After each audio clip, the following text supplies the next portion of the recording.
الحمد لله رب العالمين، وأشهد أن لا إله إلا الله ولي الصالحين، وأشهد أن محمدا رسول الله. اللهم صل وسلم وبارك عليه. تفسير سورة الشورى. يقول الحق عز وجل: أعوذ بالله من الشيطان الرجيم، بسم الله الرحمن الرحيم. حاميم عين سين قاف.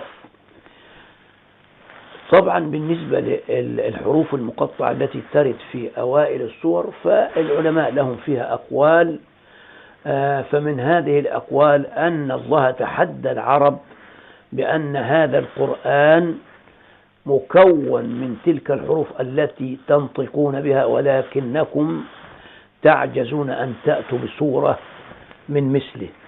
وهناك من قال أن هذه الحروف أقسم الله به، وهناك من قال أن لها أسرار يعلمها الله سبحانه وتعالى. فهذا الموضوع طبعا يتكرر، فلا نريد أن نكرر فيه الكلام، فالأمر فيه واضح. ثم يقول بعد ذلك الحق جل في علاه: كذلك يوحي إليك وإلى الذين من قبلك الله العزيز الحكيم. المعنى أي كما أنزل الله إليك أيها النبي هذا القرآن، أنزل الكتب والصحف على الأنبياء من قبلك، وهو العزيز في انتقامه، الحكيم في أقواله وأفعاله. ثم يقول الحق عز وجل: له ما في السماوات وما في الأرض وهو العلي العظيم. المعنى أي لله وحده ما في السماوات وما في الأرض، وهو العلي بذاته وقدرته وقدره وقهره، العظيم الذي له العظمة وله الكبرياء سبحانه وتعالى. ثم يقول الحق عز وجل: تكاد السماوات يتفطرن من فوقهن، تكاد السماوات يتفطرن من فوقهن، والملائكة يسبحون بحمد ربهم ويستغفرون لمن في الأرض، ألا إن الله هو الغفور الرحيم.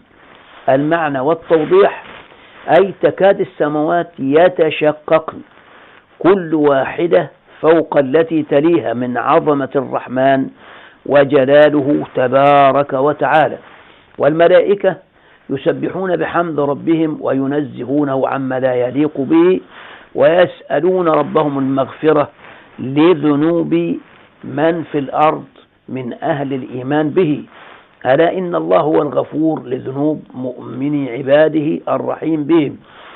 كما أن المعنى يحمل أيضا كثرة حشود الملائكة التي لا يحصي عددها إلا الله سبحانه وتعالى. ثم يقول الحق عز وجل: والذين اتخذوا من دونه أولياء الله حفيظ عليهم وما أنت عليهم بوكيل. والذين اتخذوا غير، طبعا المعنى والتوضيح لهذه الآية التي ذكرتها وأعيدها: والذين اتخذوا من دونه أولياء الله حفيظ عليهم وما أنت عليهم بوكيل. فالمعنى أي إن الذين اتخذوا غير الله آلهة من دونه يتولونها ويعبدونها، فالله تعالى يحفظ عليهم أفعالهم، أي يسجلها عليهم بالصوت والصورة، لأنه سبحانه وتعالى يقول في آية أخرى من القرآن أنه يستنسخ: إن كنا نستنسخ ما كنتم تعملون. ومن أهل العلم من يقول أن العمل يشمل الفعل والقول، والاستنساخ أي نسخة طبق الأصل من الأقوال ومن الأفعال، فهي صور مطابقة لما وقع من العباد أثناء حياتهم بالصوت والصورة لأعمالهم، حتى لا يستطيع أحد أن ينكر ما ارتكبه في الدنيا أو فعله، ليجازيهم بها يوم القيامة. وما أنت أيها الرسول بالوكيل عليهم بحفظ أعمالهم، إنما أنت منذر، فعليك البلاغ وعلينا الحساب. ثم يقول الحق عز وجل: وكذلك أوحينا إليك قرآنا عربيا لتنذر أم القرى ومن حولها وتنذر يوم الجمع لا ريب فيه، فريق في الجنة وفريق في السعير. المعنى والتوضيح أي وكما أوحينا إلى الأنبياء قبلك أوحينا إليك قرآنا عربيا لتنذر أهل مكة ومن حولها من القرى ومن البوادي من هؤلاء الأعراب والناس ومن حولها أي من سائر الناس، وتنذر عذاب يوم الجمع وهو يوم القيامة لا شك في مجيئه. الناس فيه فريقان، فريق في الجنة وهم الذين آمنوا بالله واتبعوا ما جاءهم به الرسول محمد صلى الله عليه وسلم، ومنهم فريق في النار المستعرة وهم الذين كفروا بالله وخالفوا ما جاءهم به رسوله محمد صلى الله عليه وسلم. ثم يقول الحق عز وجل: ولو شاء الله لجعلهم أمة واحدة ولكن يدخل من يشاء في رحمته والظالمون ما لهم من ولي ولا نصير. المعنى والتوضيح: أي ولو شاء الله أن يجمع خلقه على الهدى ويجعلهم على ملة واحدة مهتدية لفعل، لأنه القادر سبحانه لا يعجزه شيء. والله سبحانه وتعالى جعل الملائكة يسبحون فلا يشز أحد منهم عن طاعته، فلو أراد جعل الناس جميعا مطبوعون على طاعته، ولكنه أراد أن يبتلي وأراد سبحانه أن يمتحن فجعل عباده مخيرين، فهو أراد سبحانه وتعالى أن يدخل في رحمته من يشاء من خواص خلقه باختيارهم لطاعته عن رضا وعن قناعة. والظالمون أنفسهم بالشرك ما لهم من ولي يتولى أمورهم يوم القيامة، لأنهم اختاروا بمحض إرادتهم الكفر واختاروا المعصية واختاروا غضب الله، فلا نصير ينصرهم من عقاب الله تعالى.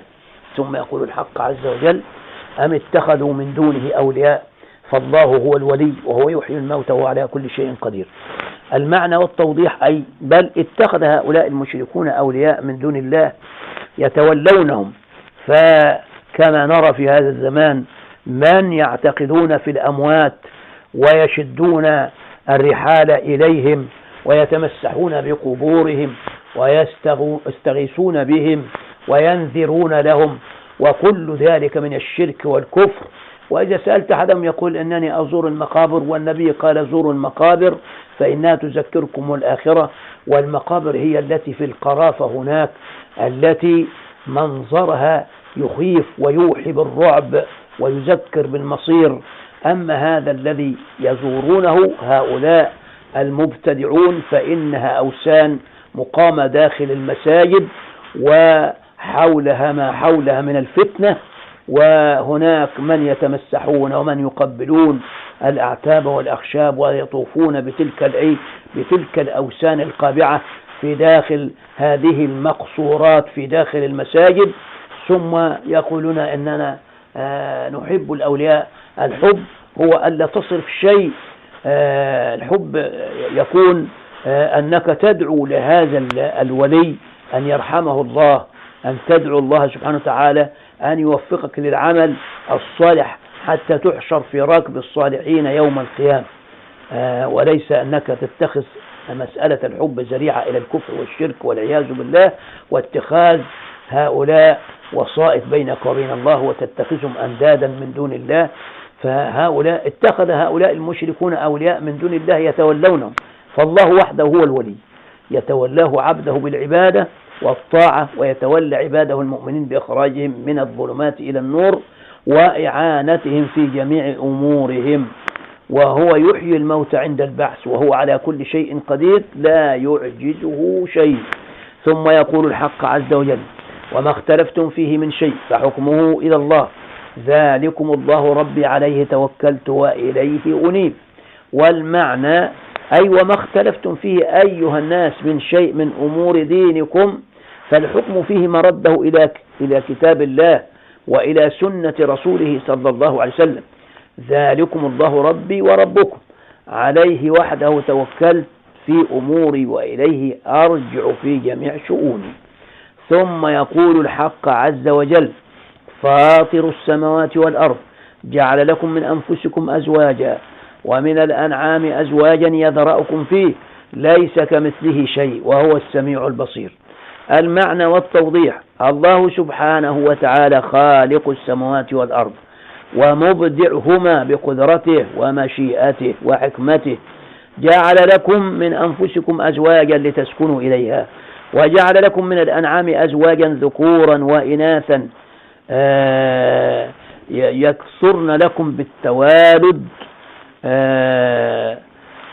لتنتفعوا بها. سبحانه وتعالى لا يوجد شيء يشابه مخلوقاته، يعني لا يوجد أحد يستطيع أن يوجد شيء مثل خلقه، فالله لا شبيه أيضا له، لا في ذاته ولا في أسمائه ولا في صفاته ولا في أفعاله، فهو ليس كمثله شيء وهو السميع البصير، لأن له أسماء كلها حسنى وصفات صفات كمال علا وعظمة في أفعاله تعالى أوجد بها المخلوقات العظيمة من غير مشارك، وهو السميع البصير لا يخفى عليه من أعمال خلقه وأقوالهم شيء، وسيجازيهم على ذلك. ثم يقول الحق عز وجل: له مقاليد السماوات والأرض يبسط الرزق لمن يشاء ويقدر له بكل شيء عليم. المعنى أي له سبحانه وتعالى ملك السماوات والأرض، وبيده مفاتيح الرحمة والأرزاق، يوسع رزقه على من يشاء من عباده ويضيقه على من يشاء حسب حكمته، إنه تبارك وتعالى بكل شيء عليم، لا يخفى عليه شيء من أمور خلقه. ثم يقول الحق عز وجل: شرع لكم من الدين ما وصى به نوحا والذي أوحينا إليك وما وصينا به إبراهيم وموسى وعيسى أن أقيموا الدين ولا تتفرقوا فيه، كبر على المشركين ما تدعوهم إليه، الله يجتبي إليه من يشاء ويهدي إليه من ينيب. المعنى والتوضيح أي أن الله شرع لكم أيها الناس من الدين الذي أوحيناه إليك أيها الرسول، وهو الإسلام، وما وصى به نوحا من قبلك أن يعمله ويبلغه، وما وصينا به إبراهيم وموسى وعيسى، هؤلاء الخمسة هم أولو العزم من الرسل على المشهور، أي الذين تحملوا المعاناة الشديدة من أقوامهم، أن أقيموا الدين بالتوحيد وطاعة الله وعبادته دون من سواه، ولا تختلفوا في الدين الذي أمرتكم به. عظم على المشركين ما تدعوهم إليه من توحيد الله وإخلاص العبادة له. الله يصطفي للتوحيد من يشاء من خلقه ويوفق للعمل بطاعته من يرجع إليه. ثم يقول الحق عز وجل: وما تفرقوا إلا من بعد ما جاءهم العلم بغيا بينهم ولولا كلمة سبقت من ربك إلى أجل مسمى لقضي بينهم وإن الذين أورثوا الكتاب من بعدهم لفي شك منهم مريب. المعنى أي وما تفرق المشركون بالله في أديانهم فصاروا شيعا وأحزابا إلا من بعد ما جاءهم العلم وقامت الحجة عليهم، وما حملهم على ذلك إلا البغي والعناد. ولولا كلمة سبقت من ربك أيها الرسول بتأخير العذاب عنهم إلى أجل مسمى هو يوم القيامة لقضي بينهم بتعجيل عذاب الكافرين منهم وإن الذين أورثوا التوراة والإنجيل من بعد هؤلاء المختلفين في الحق لفي شك من الدين والإيمان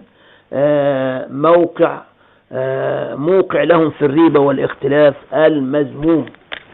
ثم يقول الحق عز وجل: فلذلك فادع واستقم كما أمرت ولا تتبع أهواءهم وقل آمنت بما أنزل الله من كتاب وأمرت لأعدل بينكم الله ربنا وربكم لنا أعمالنا ولكم أعمالكم لا حجة بيننا وبينكم الله يجمع بيننا وإليه المصير. المعنى والتوضيح أي فإلى ذلك الدين القيم الذي شرعه الله للأنبياء ووصاهم به فادعوا أيها الرسول، ادعوا عباد الله واستقم كما أمرك الله ولا تتبع أهواء الذين شكوا في الحق وانحرفوا عن الدين وقل صدقت بجميع الكتب المنزلة من السماء على الأنبياء وأمرني ربي أن أعدل بينكم في الحكم الله ربنا وربكم لنا ثواب أعمالنا الصالحة ولكم جزاء أعمالكم السيئة لا خصومة ولا جدال بيننا وبينكم بعدما تبين الحق الله يجمع بيننا وبينكم يوم القيامة فيقضي بيننا بالحق فيما اختلفنا فيه وإليه المرجع والمآب فيجازي كلا بما يستحق. ثم يقول الحق عز وجل: والذين يحاجون في الله من بعد ما استجيب له حجتهم ضاحدة عند ربهم وعليهم غضب ولهم عذاب شديد. المعنى والتوضيح: والذين يجادلون في دين الله الذي أرسلت به محمدا صلى الله عليه وسلم من بعد ما استجاب الناس له وأسلموا حجتهم ومجادلتهم باطلة ذاهبة عند ربهم وعليهم من الله غضب في الدنيا ولهم في الآخرة عذاب شديد وهو النار. ثم يقول الحق عز وجل: الله الذي أنزل الكتاب بالحق والميزان وما يدريك لعل الساعة قريب. المعنى والتوضيح: أي أن الله الذي أنزل القرآن وسائر الكتب المنزلة بالصدق وأنزل الميزان وهو العدل ليحكم بين الناس بالإنصاف. وأي شيء يدريك ويعلمك لعل الساعة التي تقوم فيها القيامة قريب. ثم يقول الحق عز وجل: يستعجل بها الذين لا يؤمنون بها والذين آمنوا مشفقون منها ويعلمون أنها الحق ألا إن الذين يمارون في الساعة لفي ضلال بعيد. المعنى والتوضيح: أن يستعجل بمجيء الساعة هؤلاء المشركون الكفرة الذين لا يؤمنون بها تهكما واستهزاء، أما الذين آمنوا بها خائفون من قيامها ويعلمون أنها الحق الذي لا شك فيه. ألا إن الذين يخاصمون في قيام الساعة لفي ضلال بعيد عن الحق. ثم يقول الحق عز وجل: الله لطيف بعباده يرزق من يشاء وهو القوي العزيز.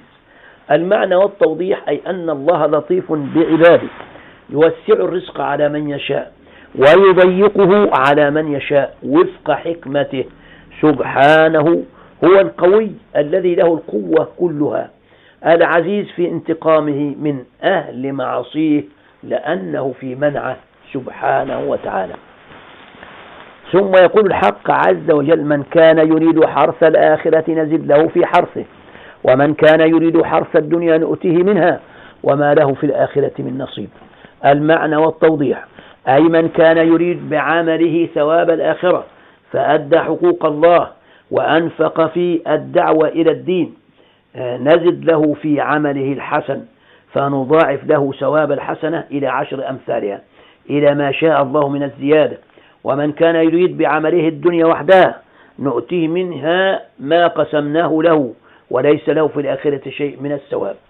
ثم يقول الحق عز وجل: أم لهم شركاء شرعوا لهم من الدين ما لم يأذن به الله ولولا كلمة الفصل لقضي بينهم وإن الظالمين لهم عذاب أليم. المعنى والتوضيح: أي بل لهؤلاء المشركين بالله شركاء في شركهم وضلالاتهم ابتدعوا لهم من الدين والشرك ما لم يأذن به الله ولولا قضاء الله وقدره بإمهالهم وأن لا يعجل لهم العذاب في الدنيا لقضى بينهم بتعجيل العذاب لهم وإن الكافرين بالله لهم يوم القيامة عذاب مؤلم موجع.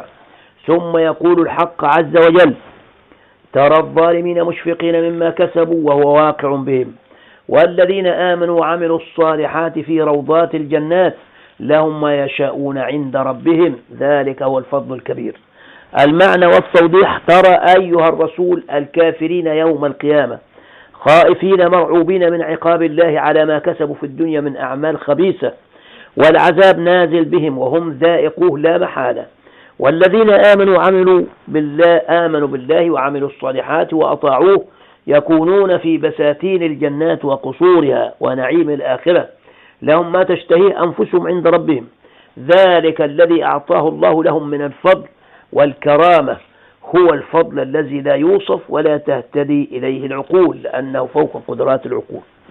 ثم يقول الحق عز وجل: ذلك الذي يبشر الله عباده الذين آمنوا وعملوا الصالحات قل لا أسألكم عليه أجرا إلا المودة في القربى ومن يقترف حسنة نزد له فيها حسنا إن الله غفور شكور. والمعنى والتوضيح: ذلك الذي أخبرتكم به أيها الناس من النعيم والكرامة في الآخرة هو البشرى التي يبشر الله بها عباده الذين آمنوا به في الدنيا وأطاعوه قل أيها الرسول للذين يشكون في الساعة من مشركي قومك لا أسألكم على ما أدعوكم إليه من الحق الذي جئتكم به عوضا من أموالكم، لا أطلب منكم أجر على تبليغ الدعوة إلا أن تودوني في قرابتي منكم وتصلوا الرحم التي بيني وبينكم، ومن يكتسب حسنة نضاعفها له ب10 حسنات فصاعدا، إن الله غفور لذنوب عباده شكور لحسناتهم وطاعاتهم إياه. ثم يقول الحق عز وجل أم يقولون افترى على الله كذبا فإن يشاء الله يختم على قلبك ويمحو الله الباطل ويحق الحق بكلماته إنه عليم بذات الصدور. المعنى والتوضيح أي بدأ يقول هؤلاء المشركون اختلق محمد الكذب على الله فجاء بالذي يتلوه علينا اختلاقا من عند نفسه، فإن يشاء الله يطبع على قلبك أيها الرسول لو فعلت ذلك، ويذهب الله الباطل فيمحقه ويحق الحق بكلماته التي لا تتبدل ولا تتغير وبوعده الصادق الذي لا يتخلف، إن الله عليم بما في قلوب العباد لا يخفى عليه شيء منه. ثم يقول الحق عز وجل وهو الذي يقبل التوبة عن عباده ويعفو عن السيئات ويعلم ما تفعلون. المعنى أي والله سبحانه وتعالى هو الذي يقبل التوبة من عباده إذا رجعوا إلى التوحيد وإلى طاعته، ويعفو عن السيئات ويعلم ما تصنعون من خير وشر فلا يخفى عليه شيء من ذلك وهو مجازيكم به. ثم يقول الحق عز وجل ويستجيب الذين آمنوا وعملوا الصالحات ويزيدهم من فضله والكافرون لهم عذاب شديد. المعنى والتوضيح أي ويستجيب الذين آمنوا بالله ورسوله لربهم لما دعاهم إليه وينقادون له ويزيدهم من فضله توفيقا ومضاعفة في الأجر والثواب، والكافرون بالله وبرسوله لهم يوم القيامة عذاب شديد موجع مؤلم. ثم يقول الحق عز وجل ولو بسط الله الرزق لعباده لبغوا في الأرض ولكن ينزل بقدر ما يشاء إنه بعباده خبير بصير. المعنى والتوضيح ولو بسط الله الرزق لعباده فوسعه عليهم لبغوا في الأرض أشرا وبطرا وأفسدوا وطغوا وعلى بعضهم على بعض وطغى بعضهم على بعض، ولكن الله ينزل أرزاقهم بقدر لكفايتهم بإرادته ومشيئته، إنه بعباده خبير بما يصلحهم بصير بتدبيرهم وتصريف أحوالهم. ثم يقول الحق عز وجل وهو الذي ينزل الغيث من بعد ما قنطوا وينشر رحمته وهو الولي الحميد. المعنى أي والله وحده هو الذي ينزل المطر من السماء فيغيثهم به من بعد ما يئس من نزوله وينشر رحمته في خلقه فيعمهم بالغيث، وهو الولي الذي يتولى عباده بإحسانه وفضله الحميد في ولايته وتدبيره.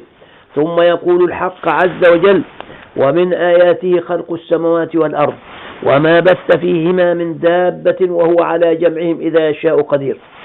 أي المعنى أي ومن آياته الدالة على عظمته وقدرته وسلطانه خلق السماوات والأرض على غير مثال سابق وما نشر فيهما من أصناف الدواب، وهو على جمع الخلق بعد موتهم لموقف القيامة إذا يشاء قدير لا يتعذر عليه شيء ولا يمتنع منه شيء.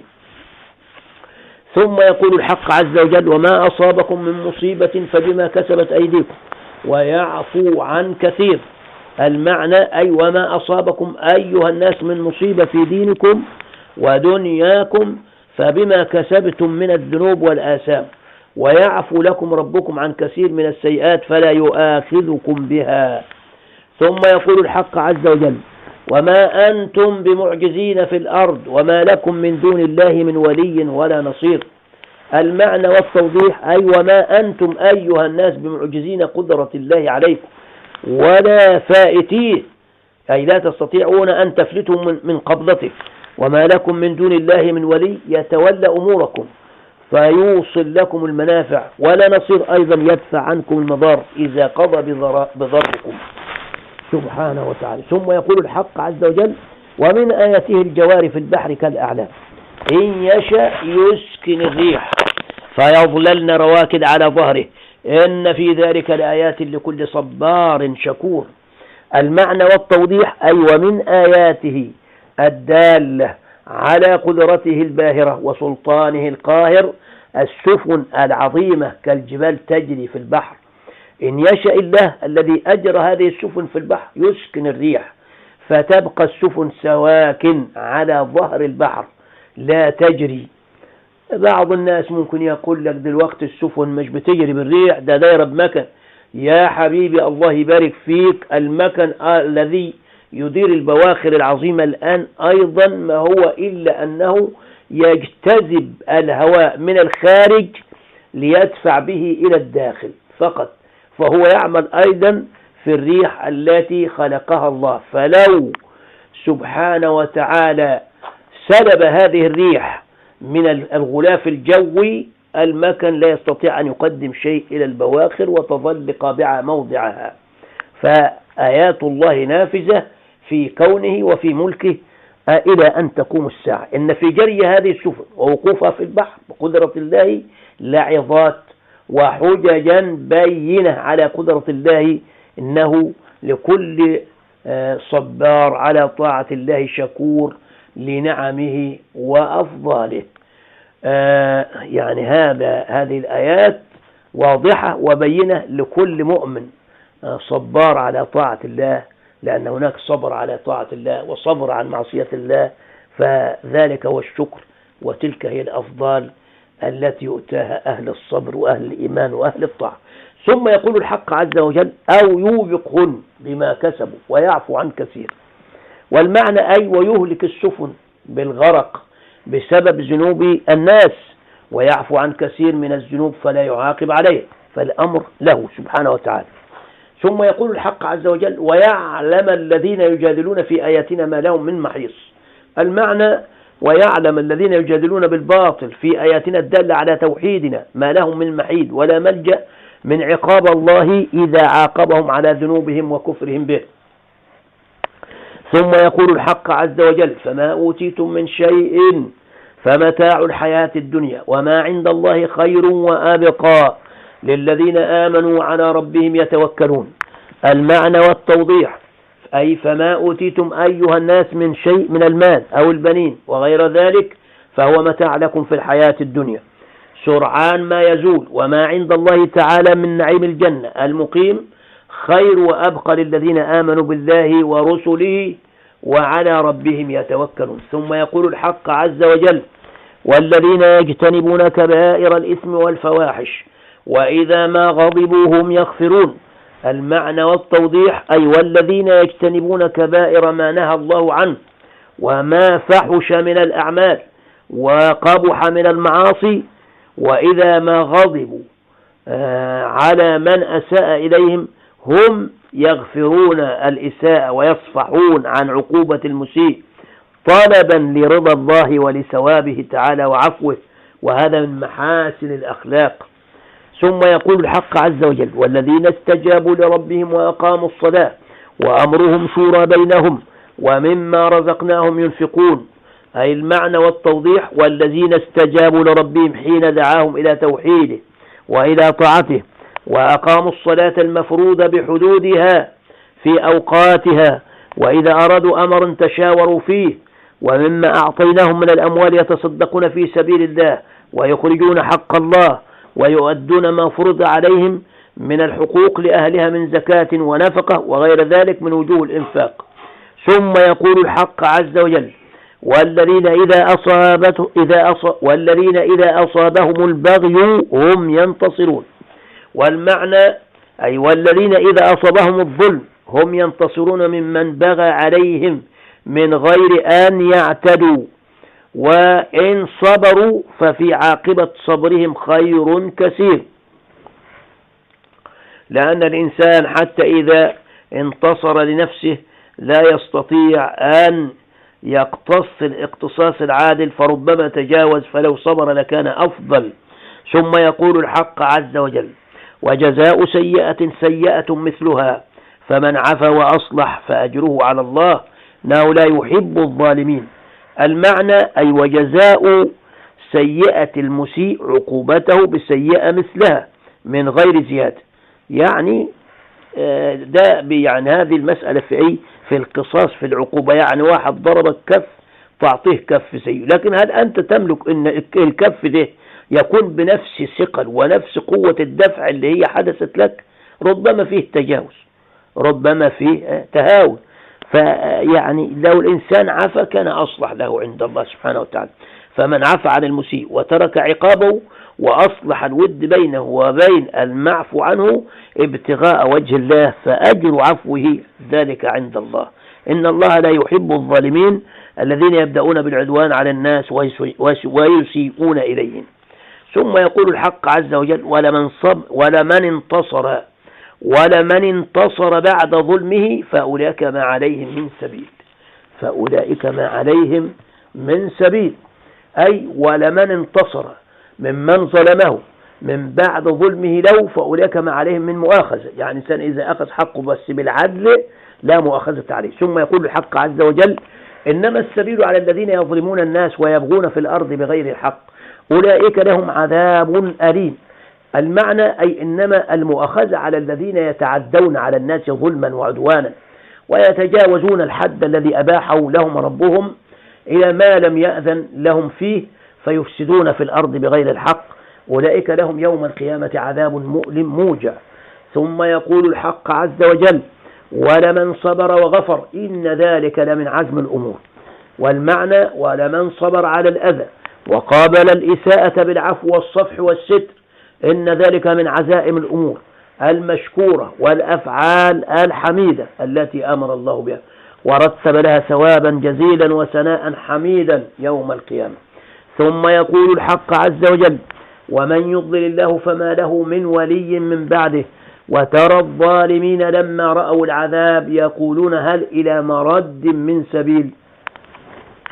المعنى ومن يضلله الله عن الرشاد بسبب ظلمه، ومن يضلله الله عن الرشاد بسبب ظلمه فليس له من ناصر يهديه سبيل الرشاد.